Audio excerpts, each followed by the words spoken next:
Sonic the Hedgehog Gamer here, and welcome to a response video to Switchforce and his opinions on Sonic Frontiers. Hold up, pause what you're doing and listen in, because I'm gonna give it to you as straight as I can. Raw, genuine, and cut through the BS, the fluff, the glitter on Twitter. I will not stand for people trying to sugarcoat things into you giving over $60 for something that is not worth it, alright? Based on the title, you know what game I'm talking about.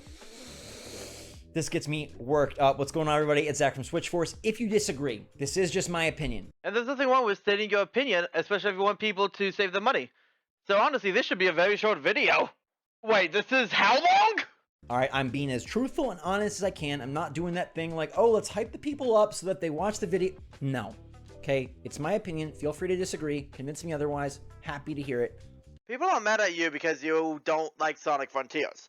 A lot of people don't give a damn about that. What we care about is how you presented those ideas. Because you did not present your opinions as opinions. But everyone right now is saying Sonic Frontiers is good now, all of a sudden. And it's not.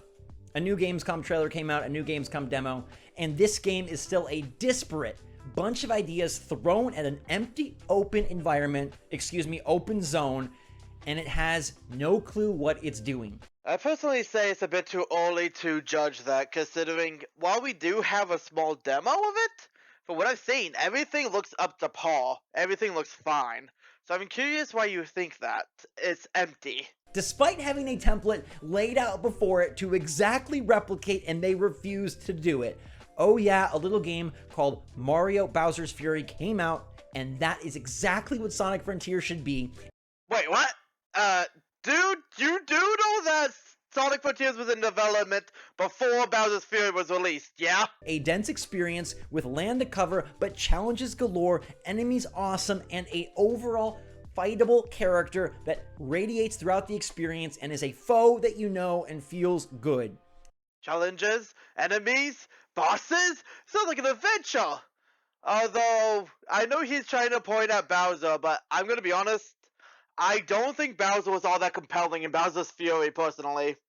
Whenever he spawned, it was either right before I got a shine, or I would be next to one of those Bowser block shrines, so yeah, Bowser wasn't a threat. A game that is tried and true, but tries something new, and instead Sonic Frontiers is a vomit of rail grinds and boost pads and under 60-second stages to try and grab onto your nostalgic threads and pull you in.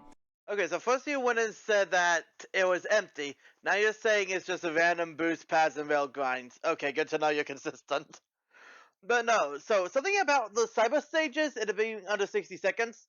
One, we don't know if every stage is under 60 seconds. And two, is that really a problem? Most Sonic games have stages you can beat in like 2 seconds. Well, not 2 seconds, but like under 2 minutes. That's part of Sonic's thing. And besides, there's still 30 of the cyber stages, so that's still more than quite a few Sonic games. More stages for quite a few Sonic games. Or more like, pull the money out of your wallet. They show off Green Hill Zone and everyone goes bananas. What? Are you joking? Dude, people are annoyed at Green Hills appearing every time. Hell, I was annoyed that chemical plant returned.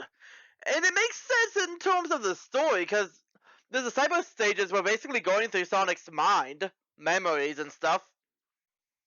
But still, and hell, I say the only good iteration of Green Hill in recent years is actually Sonic Forces, because that helped show that Eggman was fucking over the planet. Green Hill Zone. A Green Hill Zone that we've seen 50 times before, a Green Hill Zone that takes 50 seconds to complete, a Green Hill Zone that's part of cyber stages that are 1 to 2 minutes in length. Again, Sonic's having short stages is nothing new. That has been part of the series. Even given 30 cyber stages, we have under an hour of gameplay. These cyber stages are the bait and switch to make you think that this Sonic game has everything you want. No, it's not a bait and switch due to the simple fact that the cyber stages are kind of optional. You only need to do 7 of them in each area in order to go and unlock the 7 Chaos Emblems that you need to advance. Everything else is happening in the open zone area. So even if we want to do that, that's only 30 minutes of a small part of the game. But let me tell you that while Mario Bowser's Fury central mechanic was something innovative and cool and very fun, Sonic Frontiers' central mechanic is drawing circles. And I don't care who says it's enjoyable, who says it feels good, who says that it's a great evolution, it is bad. And this is one of the reasons why people didn't like your video, is because you stated one of your opinions as objective fact. That you don't care what anyone says, drawing circles is bad gameplay. The Pokemon spin-off community would love a word with you because that's precisely what Pokemon Ranger says.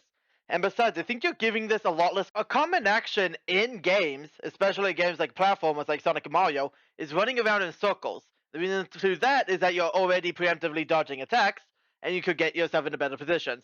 In this game, they would just turn that into one attack. You showed Sonic using many others. Drawing circles around enemies is not fun. Drawing circles around enemies is not engaging. Drawing circles around enemies is time-consuming, repetitive, and dull. Pokemon Rangers would disagree! Psyloop is literally only one of other abilities! Why are you ignoring the literal clips you show? And instead of putting in fun, creative enemies, they put in a Mighty Mug child baby. Don't know why that's the main character they show off in the story trailer. And then you're fighting geometric objects. Imagine if in Mario Bowser's Fury, instead of fighting Koopas and Goombas and giant birds with beaks and all sorts of other creatures, you fought shapes. It does something to the game. It destroys the integrity, and it destroys the engagement, and it destroys the immersiveness. Man, he is right. There is just no beating the design of Mario. I mean, look at this. The Goomba, pink chestnut design with fangs. The bomb. It's a bomb, a circular bomb with legs and a fuse. Not to mention the unforgettable Boos with their tail and little arms. And Fuzzies, they're circular, but with giant eyes and faces and spiky. Not to forget the unmentionable Bullet Bill with his face and arms coming from the very detailed cannon. And of course, the biggest Bullet Bill of all, the Bonsai, with his like a bullet, but with a scarier face! I don't understand what people are saying they see in Sonic, because this is the same Sonic Frontiers that I saw in person in Los Angeles, and this is the same Sonic Frontiers I saw shown off by IGN when it looked like a disaster. That is factually not true. This is a different build from the one that was shown back then. There might be some similarities, but that's it. There's nothing more.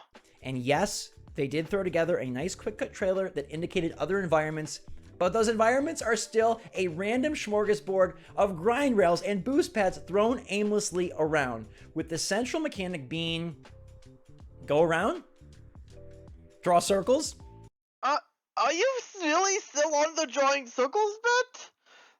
It's a Sonic game. Of course they're going to be running around a big world. That sounds like it's part of the fun. Like hell, what more do you want? Do you want a bloody skill tree? Oh, wait. There aren't the little challenges that capture fun bits of Sonic. The fun bits of Sonic are in those cyberspace stages, again, trying to really just convince you that this is what you loved. It is a absolute joke that Sonic Frontiers comes out the day before God of War Ragnarok. Yeah, he is right. It is sad. They doesn't seem to understand that there are objectives in the bloody open world, with grind rails and platforming and combat challenges. Like, seriously, we had a map that would enlist objectives that we can do. Creatures to save. What? I still don't understand where this God of War bit's coming from. Those two games could not be farther apart in terms of foresight and thought and quality. You do not know that, actually. The game isn't even out yet. Nor have you played it. I would love to be wrong. No, you don't. I would love for Sonic Frontiers to have a second world that just blows us away, but even in the Gamescom trailer, you can pause and see that this game is running the same open zone style throughout.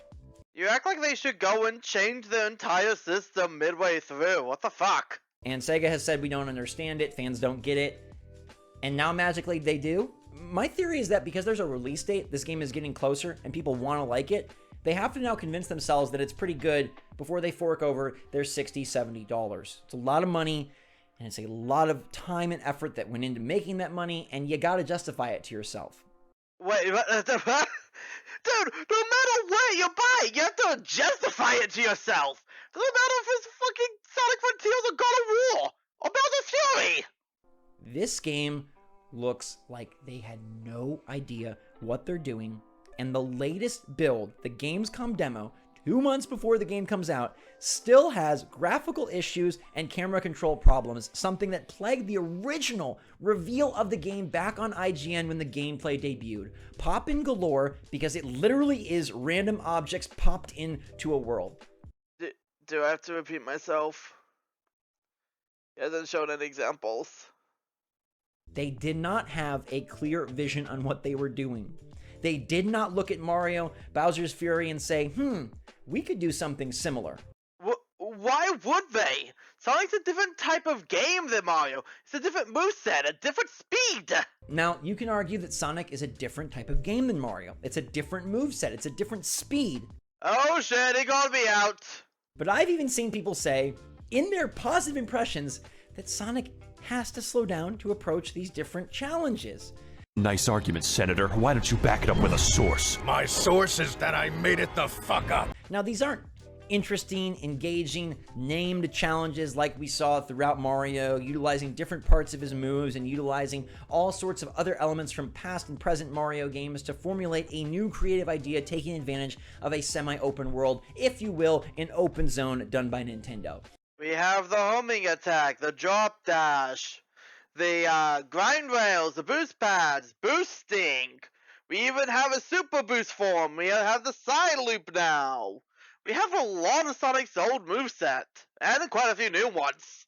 Instead, it's literally just, go in a circle around this loop, go in a circle around this grind rail, and then go in a circle 6 times around this giant geometric object, because that's how you beat it. And then, once that's done, your big reward is you get to play a 1 to 2 minute stage that looks like it was copied from a previous game and relive a past game. Okay, so ignoring the whole loops thing, because I have no idea why the hell you're still going on about that, about the really using the stage and the cyberspace levels is actually interesting to me, because on one hand, yeah, it's kind of lazy, but on the other hand, we know they're good stages, because it's already stages that we loved. So it's more like a package deal, like when you get Sonic 1, Sonic 2, and Sonic 3, except in form of stages in a new game. But again, it also works as a story because it's Sonic reliving his memories. It's weird. Honestly, I say to me personally, it's a positive, because although I would have liked new stages, it's hard to fuck up a stage that's already well received. Don't let them off the hook this easy. Do not let them off the hook when they had a perfect template to follow and they chose not to. They literally couldn't! There was a development before Bowser's Fury was out! They would have to redo the entire fucking game! Look, I'll always give credit where credit's due for creativity, and they tried something different, and it just didn't work. There has been no part of Sonic Frontiers that show that they have any idea what would make a really cool open world game. And I'm beginning to believe that the Sonic gameplay style just isn't conducive for a great game anymore. I don't like to go and do this, but no, Sonic can do well in the modern era, as we saw with Sonic Mania doing well. It's more so that Sega's just bad at putting their ideas in the games. Because Sonic 06, Shadow the Hedgehog, Sonic Heroes, I see potential in every one of these games. It's just that they're not the greatest programmers out there, so the game is more lackluster than it should be. But that's a topic for another discussion and another day. Right now, it's about this game that's in front of us. And the game that's in front of us is not the game that we want it to be, or that we hope it to be, or that it could have been. Who is we? You speak in French? It's the game that it is. And I really, really do not like anything that I've seen of this game. And I think it is going to be a disaster. It could be a disaster, but everyone that tried out the demo so far has very high positives to say about it, including a certain Head. I really do. There's been a lot of Sonic disasters in the past, and I think this will go down as one of the biggest. I mean, look at the character design of the main dude they decide to show off in the character trailer. I mean, it's a new enemy. It's not Eggman again. We don't always need the same boss. You don't always need the same boring threat that Bowser has been. Only Bowser that has really been scary was the one from Bowser's Fury, and you guys already know how I feel about that one. People are grabbing at straws saying, we saw Big the Cat. There's a fishing minigame. We see Amy. Don't let them do it to you. Don't let them do it to you. They designed a game where they thought you deserved geometric enemies, giant towers for bosses, and random, sporadic, not grouped together in any sort of organized or artistic way, objects for you to climb and slide and fall off of. Still on the fact that the enemies are different because we're facing a different enemy. Not to mention, yeah, we have giant-ass bosses. We're doing fucking Shadows of the Colossus here, bitch! Not to go and mention that, with how Sonic is, items and objects like springs and railings do have to be farther apart because you're traveling a lot more distance. That's something he does not seem to understand for some reason. Freeform is a fucking blast! Literally, after we go beat the story mode, what can we do? Run around the world at top speed. How does that not sound fun? Sonic Frontiers still looks as goofy and discombobulated as it did in the beginning. We're just getting close to the release date now, and people want to believe because they've loved Sonic from when they were young. And I know how that feels. No, you don't. I know how that goes. No, you don't. I understand the desire. But I'm saying, I'm hoping, I'm wishing that you will see through that and not let that get you. If people genuinely see this as a good game, why should they not get it? Because you go and state it every reason. It's like they think you deserve geometric enemies. They think you should run around the enemy 6 times when you haven't demonstrated any of it, and everything we have saw does look good. I'll admit there's some hiccups, but you're acting like that's all this is when there's still more you don't know. Because you'll spend your $60 and you'll find yourself flummoxed. Why did I believe in this game that has boring mechanics and looks like not a great execution and has visual problems 2 months before release, but I had a secret hope? Honestly, from what I've seen from the game so far, and as I said before, what the general consensus on the game is, since the demo's been out, is that this does seem to be good. So is it really false hope when we have evidence contrary? And I have no secret hopes that this will do great on Switch because that system is nowhere near as strong as PC or Xbox, and it has problems there. Oh, fuck, yeah, I actually kind of agree with this, yeah. If you're gonna get Sonic Frontiers, get it on literally anything but the Switch. The Switch will go and do it in a pinch, but you're definitely gonna want it on another system. More so the Switch's fault than the actual, well, part of Sega's, but the Switch is just flat out not a stronger system than any of, even from the previous gen. I feel like the open zone of Sonic Frontiers is going to be disastrous on Switch and have even more pop-in and graphical hiccuping than the other versions have already exhibited. And they've shown their hand. They're being honest with you. Don't create something that isn't there. Sega has not said, oh, there's more deeper gameplay later on. They've said you don't understand what makes this good. AKA, we don't know. People don't like it. Oh, that is not what they said at all. Read this. This quote goes and comes from the Team Sonic boss, Takashi Iizuka.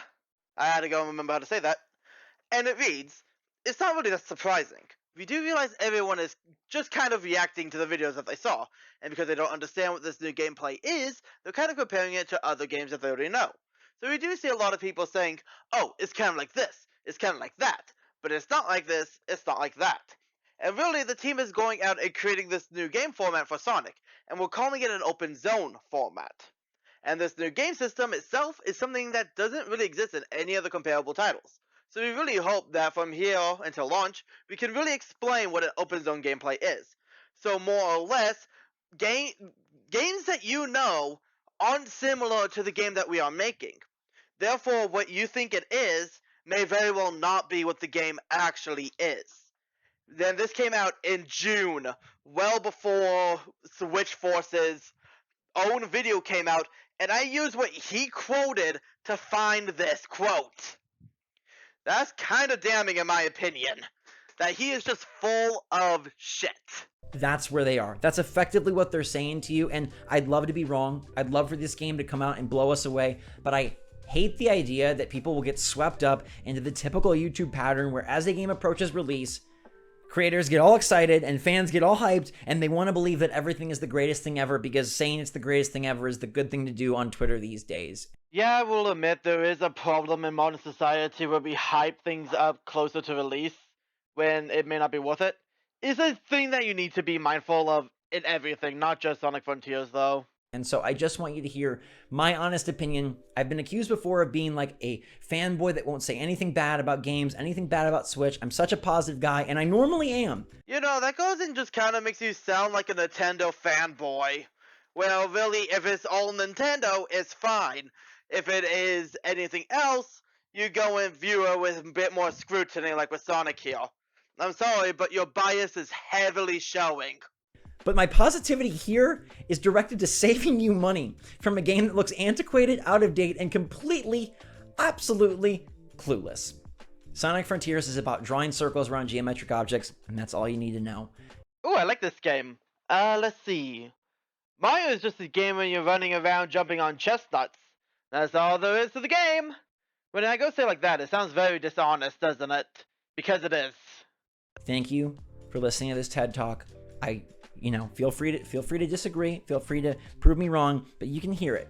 Even in the positive impressions, there's reluctancy and sort of like a glassy-eyed hope that maybe this is fun. There is a skill tree. There's more of these cyber stages.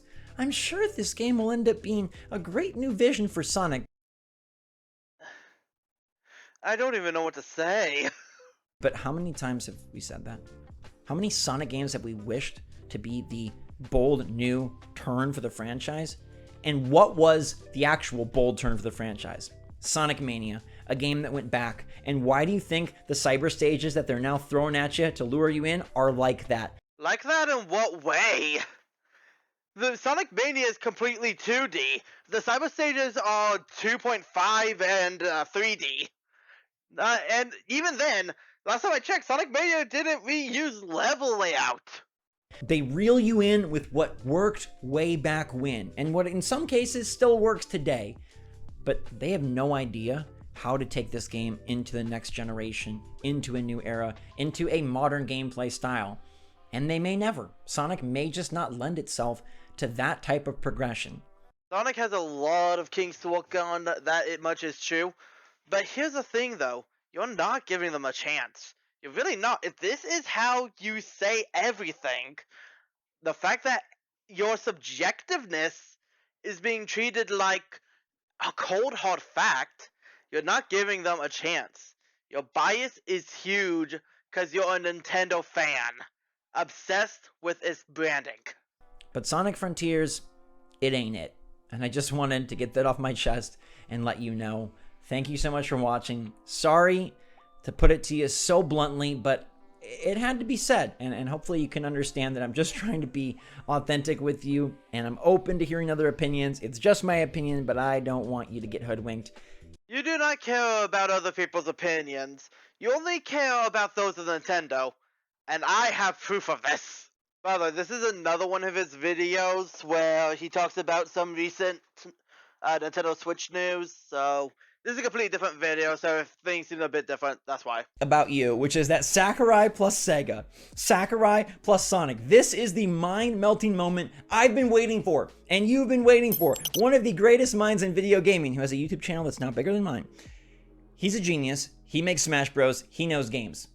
He played Sonic Frontiers. Dun dun dun! What the heck does the main master maestro say when he plays a game like Sonic Frontiers? I've been critical of it, alright? That's you being critical? Complete bias without showing evidence? But this could be the moment. Here is our hero, playing with a really cool hat and a mask and focused mode. Look at those hands! Sakurai playing Sonic Frontiers at TGS, and the quote that he delivered was I was thinking of buying it because I can play Sonic in a new way. You know, that's what all of us kind of, I think, initially thought. Hey, this could be interesting. We get to check out Sonic from a fresh perspective. It's open zone, kind of basically open world, and it's doing something totally different. That's the biggest boon for Sonic Frontiers. And by the way, it's also on Switch day and date, which, if that actually happens, is a huge win. I do want to go and take this moment to go and point out that now he has positive to say about Sonic Frontiers that was lacking from his last video on it. But then Sakurai goes on to say, but now after playing it, I will definitely buy it. Masahiro Sakurai signed September 15th. Where is my head? September 15th, 2022. And Sega tweeted this out because they're like, we got the quote. We got the quote from the main man, and he is going to definitely buy it. So if the game is good enough for Sakurai, I guess it's good enough for me. I guess I'm going to have to play Sonic Frontiers now legitimately. I want you guys to go and hear that again. I guess I have to go play Sonic Frontiers legitimately. I feel like he still doesn't want to play this game, and you know what? That's fine. If he doesn't want to play a game, buy and play the game, he shouldn't have to. But the simple fact that Sakurai recommends it, he's making a 180 from his previous attitude. And I wonder if that's because that comment there put him in a slightly worse spot than before. That, or he's a Nintendo fan that will follow them to the ends of the earth. I actually also have evidence for that. Because Sakurai says it's so good. And like, I know you might think I'm being silly, but You're being silly if you listen to the opinion of one man and not of the entire internet. no, like I've been watching his videos. His YouTube channel is brilliant. The guy is just a genius creator. I wonder what this will make him do, if it'll inspire him in any way, if the next Smash or his next game will in any way be open zone. I doubt it, because open zone is more or less open world, but I never played the game myself. Who knows? I could be wrong.